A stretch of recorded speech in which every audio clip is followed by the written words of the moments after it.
반갑습니다. 네, 사랑하고 축복합니다. 네.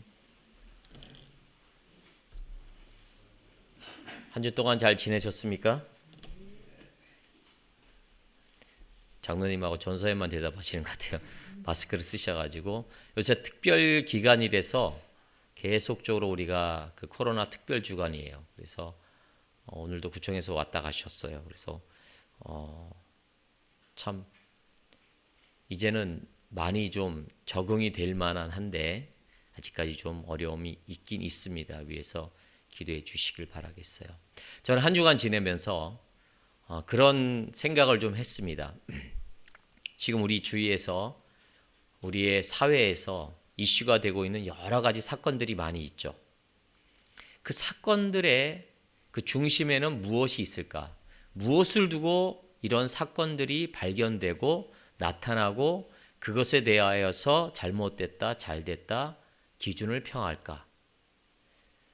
다른 것보다도 제가 생각하기에는 우리 사회가 공정하냐, 정의롭냐, 정직하냐 이 기준을 가지고 사회에 그것에 반하는 사건들에 대하여 드러났을 때는 많은 국민들이, 많은 사람들이 그것에 대해서 부정적인 반응을 보이고 있더라라는 것입니다.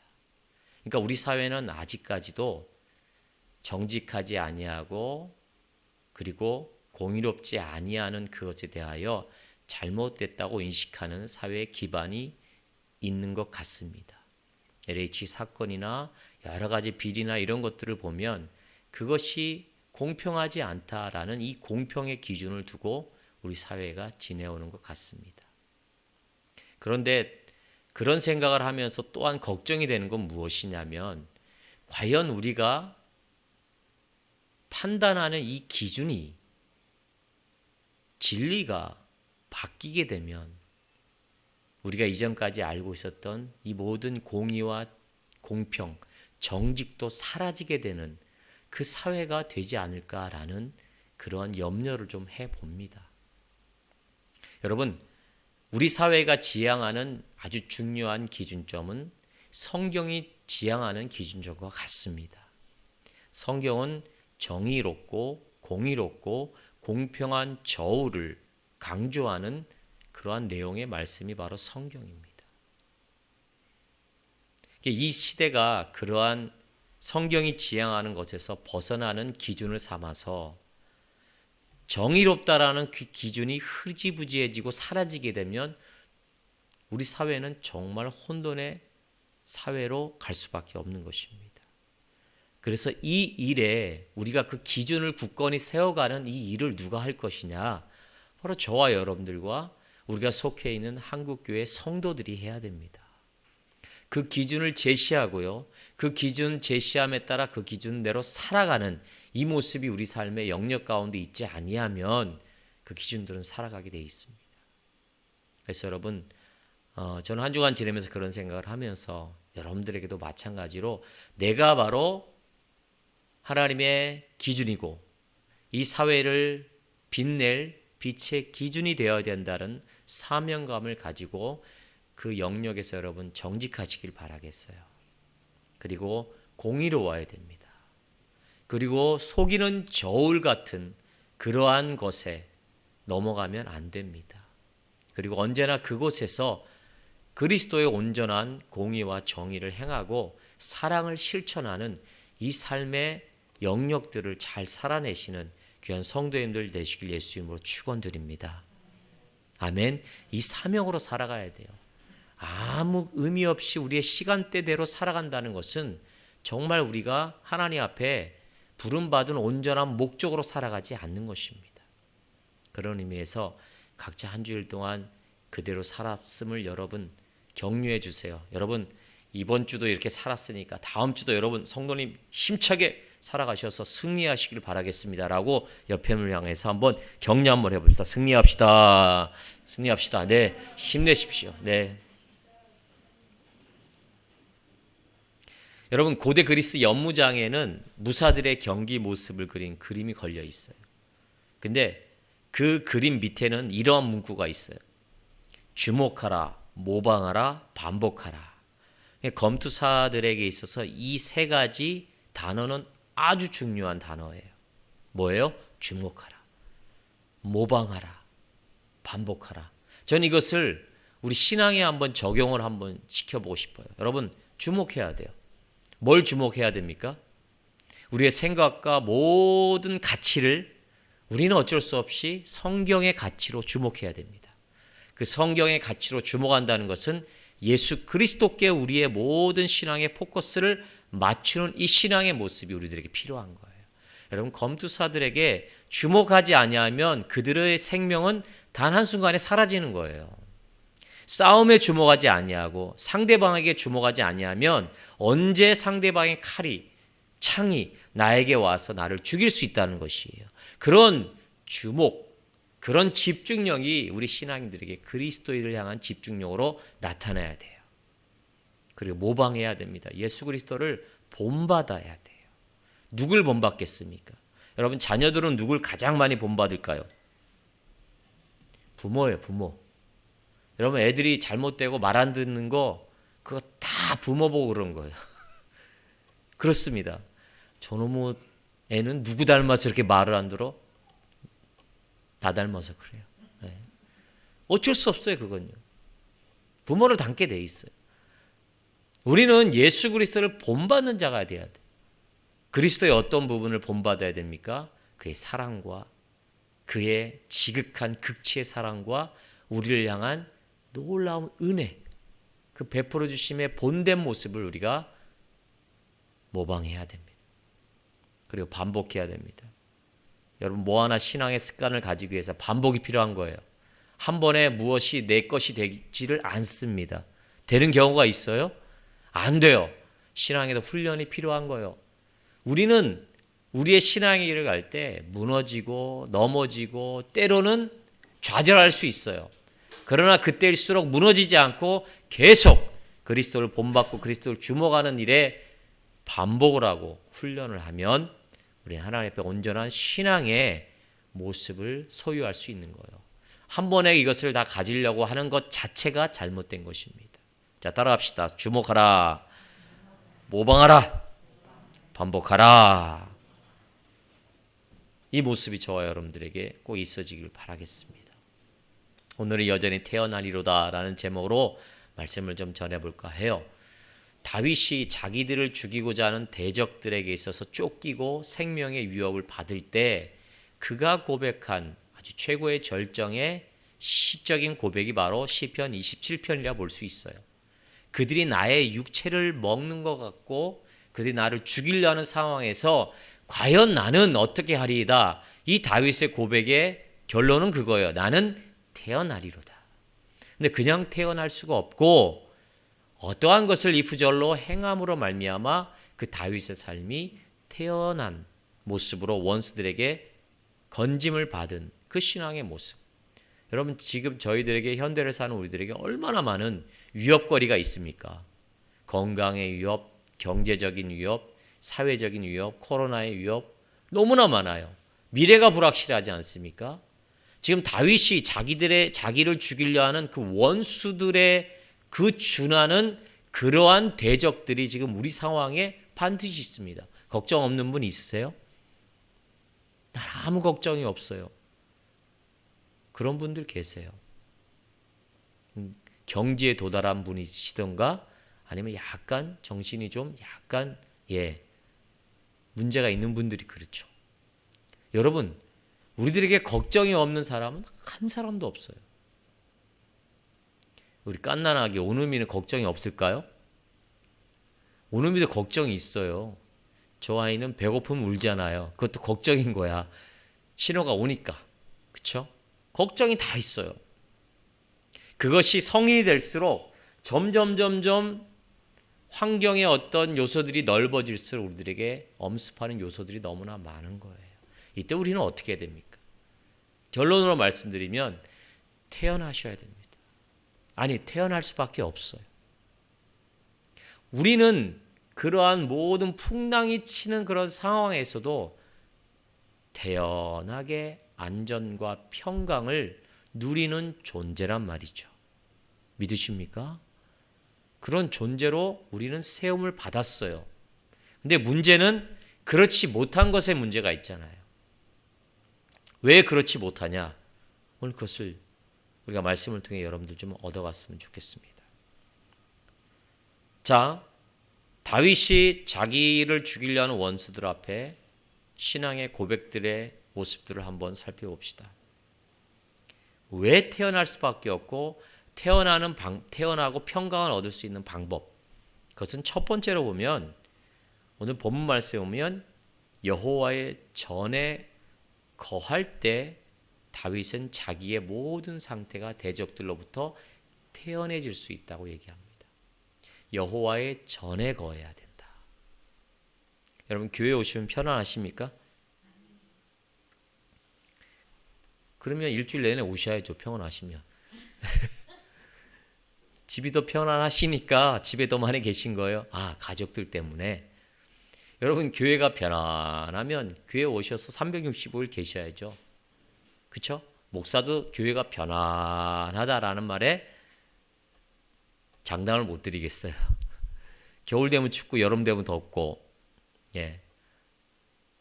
여러분 교회가 여기서 말하는 전이라는 거는 성전을 의미하는 의미가 어떻게 보면 그 의미보다 더 깊은 의미가 있는 거예요. 이 다윗이 여호와의 전에 거하면서 요청한 것이 있어요. 그것은 뭐냐면 내가 사는 날 동안에 여호와의 은혜를 바라보고 여호와의 전에 드나들며 여호와의 집에 사는 것이다.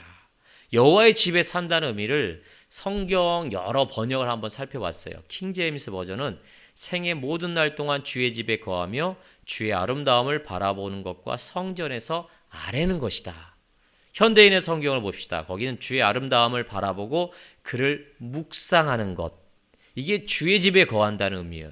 새 번역에 보면 주의 자비로움을 보는 것과 주님과 의논하여 살아가는 것. 자, 이 세 가지 번역에서 공통점으로 찾을 수 있는 건 주의 전에 거한다는 것은 어떤 보이는 외형적인 건물에 거하는 것이 그 의미가 큽니까? 아니면 주님과 교제하며 주님과 의논하며 나누는 그 어디가 다 전이라는 개념으로 해석하고 있습니까? 여러분 전자예요, 후자예요? 후자예요. 우리는 옛날에 이것을 꼭 교회 성전에 와서 그곳에 머물며 철야하고 365일 지내며 이것만 생각했는데 그런 의미보다 성경을 자세히 들어가다 보면 우리가 어디에 있든 가정에 있든 직장에 있든 그곳에서 여호와의 아름다움을 발견하고 그리고 그 예수를 그 하나님을 묵상하는 그 자체의 그 장소가 바로 여호와의 집에 머무는 것입니다. 아멘. 그러니까 우리는 초신자나 처음에 신앙생활 하신 분들은 교회 중심으로 신앙생활을 해요. 그러나 이것에서 우리가 벗어나야 될 것은 이제 그 주님이 계시고 하나님이 함께 하시는 그 영역을 넓혀가야 될 신앙의 목표가 우리들에게 있는 거예요. 잘못된 부분들은 뭐냐면 교회 안에서는 거룩하고 하나님이 계신 것 같아요. 그러나 교회 밖에서는 그 어떤 영역에서 하나님이 없는 것 같이 여기며 그것에서 실패하니까 교회 와서 하나님을 만난다라는 생각. 이건 어린아이와 같은 신앙의 모습이에요. 여러분 신앙이 점점 자라나면 교회뿐만 아니라 여러분이 처한 모든 곳에서 하나님과 교제하셔야 돼요. 하나님의 아름다움을 바라보며 그것에서 발견하며 그 예수를 묵상하며 주님과 교제하며 신뢰하며 나아가는 그 영역을 확장되어 가기를 바라셔야 된다는 거예요. 이게 바로 여호와의 전에 거하는 자의 진정한 다윗의 고백이라는 것입니다. 우리 한국교회는 그러한 부분에서 실패했다고 저는 생각을 합니다. 꼭 교회에서만 그러다 보니 이 코로나 같은 이러한 상황에서 예배를 드리지 현장 예배를 못 드리니까 그렇게 훈련되지 못한 분들이 각자의 가정에서 직장에서 특별히 다음 세대나 청년들이 그런 삶을 전혀 영위하지 못하니까 어떻습니까? 신앙의 믿음의 온전한 부분을 잘하지 못하는 거예요. 여러분 주님과의 관계를 이 성전뿐만 아니라 여러분이 속해 있는 모든 직장과 가정과 모든 만나는 사회의 모든 환경 속에서 넓혀 가시고 그 안에서 예수를 만나기에 힘쓰시길 부탁드리겠습니다. 그것이 바로 우리가 태어날 수 있고 우리가 평강 가운데 거할 수 있는 방법 중에 하나라는 거예요. 죄전에 거하여 그 주님이 나에게 직장 속에서 원하시고 바라는 그러한 주님과의 교제를 통해 하나님의 평강이, 하나님의 믿음이, 하나님의 승리가 그곳에 나타날 때 우리는 어떠한 어려움과 고난이 우리를 엄습하고 덮일지라도 이겨낼 수 있다는 사실을 믿으시길 바라겠어요. 이 영역을 넓혀가지 않는다면 우리의 신앙은 절대 그 크시고 넓고 깊으신 그 예수 그리스도의 사랑을 경험할 수가 없습니다. 이 사실을 기억하시고 그 아름다운 예수 그리스도, 그 하나님을 발견하시는 여러분 되시길 예수 이름으로 축원드립니다. 두 번째로는요, 주님의 얼굴을 찾아야 된다고 그랬습니다. 주님의 얼굴을 찾아야 돼요. 주의 전에 거하면서 주님의 얼굴을 찾는다. 여러분, 주의 얼굴을 구한다 라는 얘기를 많이 들어봤을 거예요. 다윗의 시를 보면 주의 얼굴을 구하는 기도가 상당히 많이 나옵니다. 여러분, 주의 얼굴을 구한다. 이게 무슨 의미일까요? 여러분, 주님의 얼굴을 구한다. 여러분, 주님의 하나님의 얼굴 보신 적 있으세요? 하나님의 얼굴 보신 적 있어요? 그러면 예수님의 얼굴을 본 사람이 있을까요? 없을까요? 자, 하나님의 얼굴을 본 사람은 있을까요? 없을까요? 없어요. 예수님의 얼굴을 본 사람은 있을까요? 없을까요? 있어요. 권사님이 대표자인 것 같아. 하나님과 예수님은 똑같은 분인데? 여러분, 하나님은 영이시기 때문에 보이지 않으셔요. 예수님은, 지금 여러분 예수님 보셨어요? 아니요. 근데 예수님을 본 사람들이 있어요. 예수님의 12제자와 그때 속해 있던 모든 사람들은 예수님 얼굴을 봤어요. 예수님의 얼굴에 대해서 우리가 보는 그 그림같이, 그건 로마식의 사고를 가지고 그린 서양의 어떤 모습이에요. 예수님 서양 사람 아니에요? 예수님 어느 나라 사람? 유대 사람. 그렇죠? 그거는 상관없어요. 우리의 상상에 맡기면 될 것 같아요. 그렇죠? 저번 주에도 얘기했지만 눈 속에 탁 그린 그 사진 제가 얘기했죠. 그거 안 보이면 구원받지 못한 사람이라고. 와, 저도 며칠 고민했어요. 네. 근데 나중에 보이더라고요. 약간 어느 순간에 보여요. 여러분, 하나님의 얼굴을 볼 수가 없어요. 근데 왜 하나님의 얼굴을 구해야 되냐? 물론 예수님의 얼굴 보면 예수님의, 지금 우리가 살고 있는 현대에서는 예수님 얼굴을 볼 수가 없어요. 근데 우리는 예수님의 얼굴을 구해야 된다는 거예요. 그럼 예수님의 얼굴을 구한다는 의미는 어떤 의미일까요? 여러분, 보이는 얼굴이 중요한 게 아니에요. 이스라엘 나라에서는 하나님의 얼굴이 갖는 의미가 있어요. 그건 하나님의 얼굴의 형체를 가리는 것, 나타내는 것이 아니라 하나님의 얼굴이라는 단어를 유대인들과 이스라엘 사람들은 무엇으로 이해하고 있냐면 하나님의 능력으로 이해하고 있습니다. 그러니까 우리는 하나님의 얼굴 그러면 하나님의 형체를 생각하잖아요. 그런데 유대인들은, 이스라엘 사람들은 하나님의 얼굴 그러면 뭘 의미하고 있냐면 하나님의 능력을 의미하고 있는 거예요. 그러니까 이스라엘은 그들이 전쟁을 하거나 어떠한 상황에 구할 때 하나님의 얼굴을 구한다라는 것은 어떤 의미예요? 하나님의 능력을 구한다라는 것이에요. 살아계신 하나님의 능력을 바란다는 뜻이에요.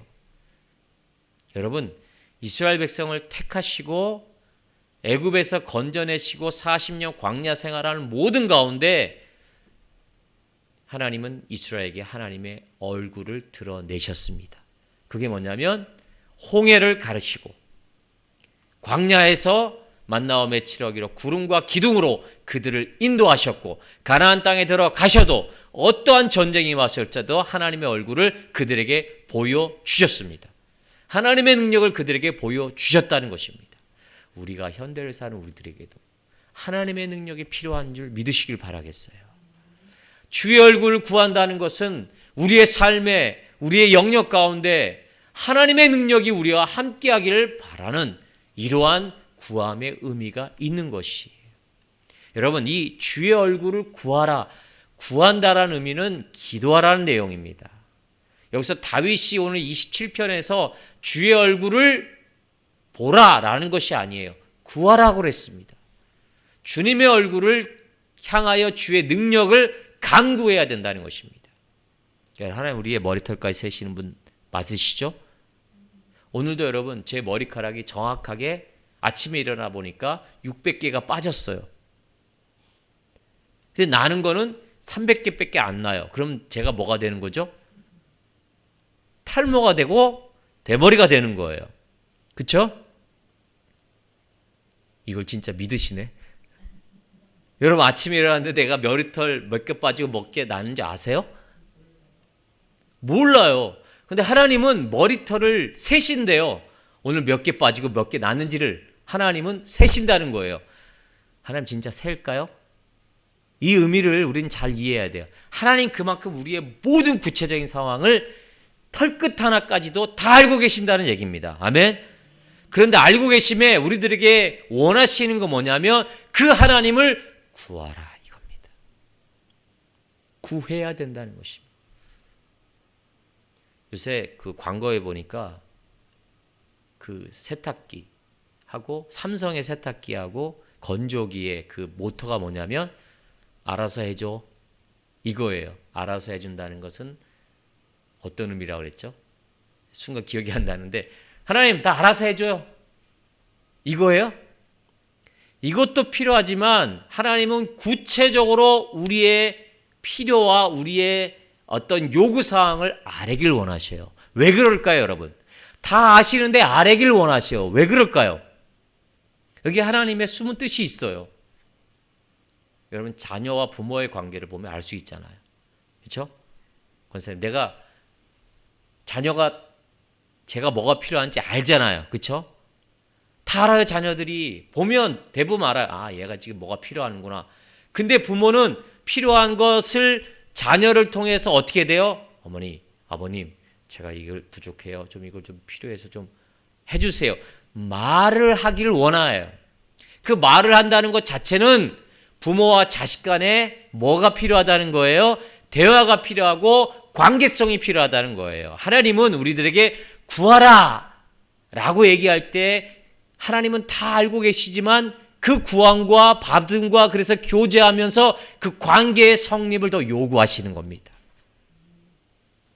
그러니까 여러분, 하나님 앞에 구하고 받고 그리고 하나님 앞에 하나님 이런 분이라는 것을 우리는 기도를 통해 순간순간 하나님 앞에 요구하고 받음을 통해서 주님과 교제하는 이 신뢰의 관계, 이것이 바로 여호와의 얼굴을 구하는 신앙의 모습인 거예요. 다 알죠? 하나님 알아서 해주세요. 이게 아니에요. 다 알아서 해주지만 하나님이 더 우리들에게 요구하는 관계는 뭐냐면 더 친밀하게 가까워지길 원하시는 거예요. 이 하나님의 마음을 읽고 여러분 여호와의 얼굴을 향하여 기도하셔야 돼요. 구하셔야 되고 다윗은 어떻습니까? 간절히 기도했습니다. 이 말은 뭐예요? 간절히 주님과의 관계를 회복하길 원하고 주님과의 친밀감을 더 원했던 거예요. 할렐루야. 이 관계, 이 다윗의 모습에 아주 결정적인 고백의 시가 시편 51편.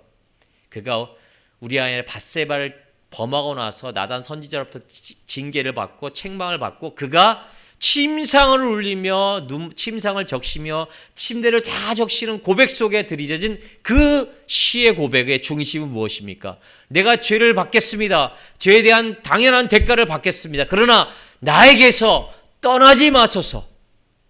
나를 멀리 떠나지 마소서. 나는 내가 받는 죄의 그 아픔보다 하나님이 나를 떠나는 것이 더 두렵습니다. 다윗의 신앙의 중심에는 하나님과의 관계가 아주 건강한 그 다윗의 신앙에 딱 한 가지를 엑기스를 뽑자면 관계성이에요. 여러분, 하나님의 얼굴을 구하는 건 주님과의 더 가까워지기를 원하는 이 간절함의 모습이 저와 여러분들에게 있어야 된다는 거예요. 간절히 주님과의 관계 회복을 위해서 나아가시길 바라겠어요. 아주 어릴 때 내가 경험하고 내가 주님을 알지 못했을 때 그때의 경험들. 그래서 하나님은 어떤지 누군지 잘 모르겠어. 나의 삶에 하나님의 경험되는 부분들이 많이 없는 것 같아. 그럴 때 우리들에게 요구되는 것이 무엇인 줄 아세요? 우리 하나님 앞에 간구해야 돼요. 간구의 그 강도를 점점 우리는 열정을 가지고 하나님 앞에 구해야 됩니다. 그럴 때 하나님은 다윗을 어떻습니까? 저 사망의 음침한 골짜기에서 바위 위에 두시는 놀라운 하나님의 세워두심의 모습으로 우리를 만들어 가신다는 것입니다. 여러분, 주님이 나에게 지금 은혜를 베풀고 나를 향하여 주님의 모든 관심이 가지고 있고 그 관심이 주님의 관심이 나에게 있고 나를 불꽃 같은 눈동자로 보호하시고 함께 한다는 사실을 깨닫고 경험할 때는 두려움이 없습니다. 어떤 고난이 오더라도 넘어지지 않습니다. 이 관계가 무너지면, 이 믿음이 무너지면, 이 신뢰가 무너지면 되지 않습니다. 여러분, 내가 정말 믿었던 친한 친구, 정말 신뢰한 사람으로부터 그 믿음이 깨어지고 금이 가기 시작하면 절대 그와 그 사람과 어떠한 일을 행할 수가 없는 거예요. 여러분, 믿음 생활에 있어서 우리가 중요한 요소 중에 하나가 기도, 말씀 이런 것도 중요해요. 하지만 그걸 통해서 주님과의 관계가 지금 친밀하냐, 건강하냐, 내가 주님을 전적으로 하나님을 믿고 신뢰하느냐, 이게 우리의 믿음의 척도인 것입니다. 여러분, 그래서 하나님의 얼굴을 구하며 하나님과 더욱더 기도하심으로, 교제하심으로 순간순간 하나님을 만나고 주님과 대화 나누고 우리의 일상 모든 일들을 주님과 그냥 꺼리낌 없이, 주님 우리의 아버지 되시고, 하나님 우리의 아버지 되시고, 주님 우리의 친구까지 되시기를 작정하신 분이지 않습니까? 여러분, 예수님은 하나님의 아들이셔요. 하나님과 동등되신 분이에요. 근데 어떻게 보면 참 예수님이 대단한 게 뭔지 아십니까? 그 하나님과 동등됨의 위치에서 그 동등됨의 위치를 버리고 이 땅에 오셨어요. 인간의 몸을 입으셨어요. 거기까지라도 상당히 대단한 일입니다. 근데 그 인간됨에서 우리 인간을 향하여서 어떻습니까? 친구 되시고, 친구 되는, 여러분, 하나님이 친구가 된다는 것은 이해할 수 없는 거예요. 엄청난 비하예요. 왜 그러셨을까요? 십자가에 고난 당하신 그것까지도 우리들에겐 대단한 사건이에요, 여러분. 여러분, 지금의 대통령이, 쉽게 얘기를 들어서 대통령이 나와 지금 친구가 된다고 생각해 보세요. 좋아요, 안 좋아요? 아, 싫어하시는 분이 있겠구나.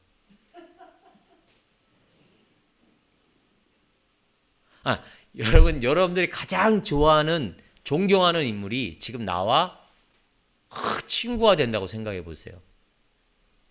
내가 친구가 되고자 해서 될 수 없어요. 근데 그 대상이 친구가 되기를 원하고 자청해서 나에게 지금 그렇게 된다고 생각해 보세요.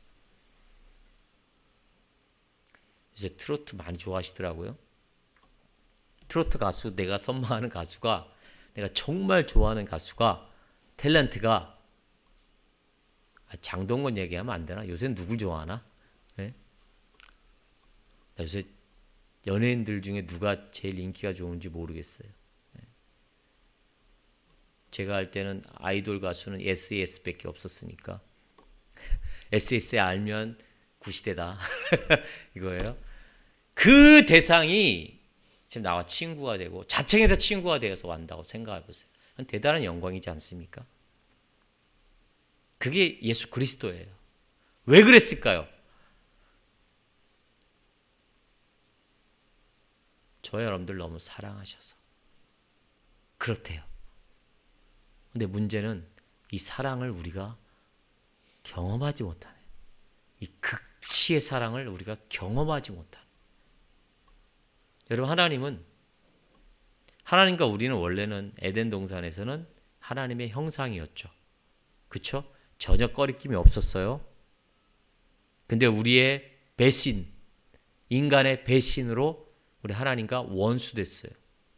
여러분, 원수된 관계에서 여러분 그 원수의 대상을 향하여 친구가 되고 가까이 갈 수 있어요?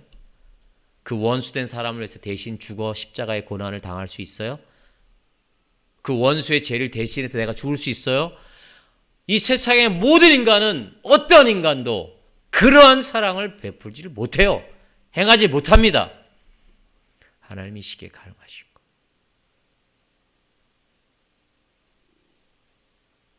이 극치의 사랑을 알고 깨달을 때 우리 하나님과 이 관계가 정말 가까워질 수 있어요. 그래서 여러분, 여호와의 얼굴을 구하는 이 신뢰의 모습을 회복하시길 바라겠어요. 그런 자들에게 하나님은 어떻습니까? 하나님의 놀라운 은혜와 하나님이 베풀어 주시는 놀라운 축복 가운데 거하게 하셔요. 여기서 말하는 축복이라는 개념을 여러분 우리가 잘 이해하셔야 돼요. 축복은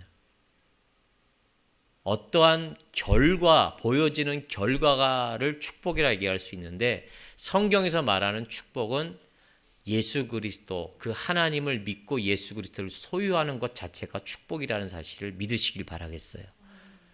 그렇다면 우리가 통상적으로 알고 있는 하나님 나라, 그 천국의 온전한 모습이 우리들에게 주어지는 것이에요.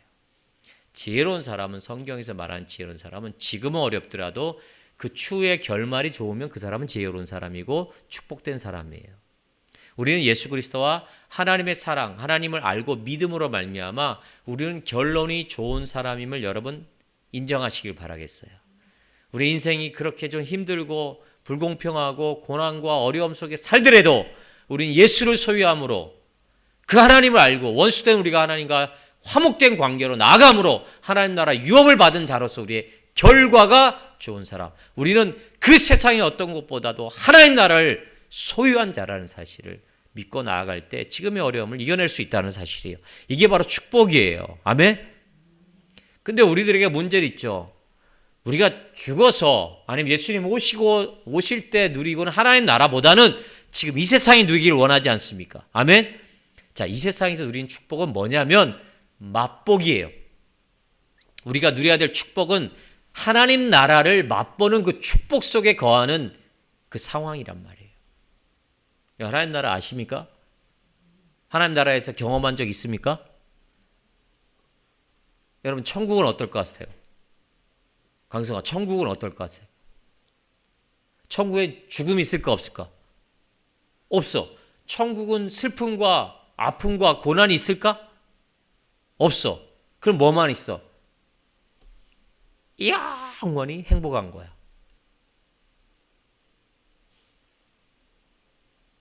그 영원히 행복한 천국을 지금 경험하고 말할 수 있어? 어떤 곳인지? 예상만 하잖아. 그쵸? 지금 예상만 하잖아. 근데 우리가 누려야 될 이 세상에 누릴 축복은 천국의 100분의 1, 1000만분의 1 정도를 맛보는 축복이라는